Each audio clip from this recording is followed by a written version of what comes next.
¿Quieres mejorar tu vocabulario en español? Entonces este video es para ti. Bienvenidos al vocabulario del día.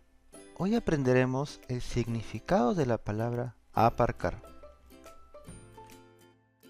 La palabra aparcar es un verbo que significa colocar un vehículo en un lugar.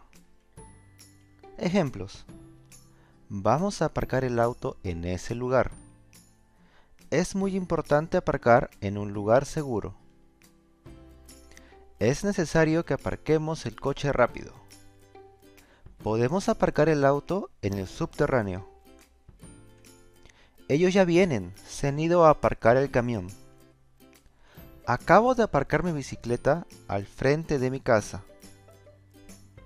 Muchas gracias por ver este video. No te pierdas nuevo vocabulario suscribiéndote al canal. También me ayudarías bastante con un like y compartiendo con tus amigos. No te olvides además de activar la campana. Nos vemos pronto. Chao, chao.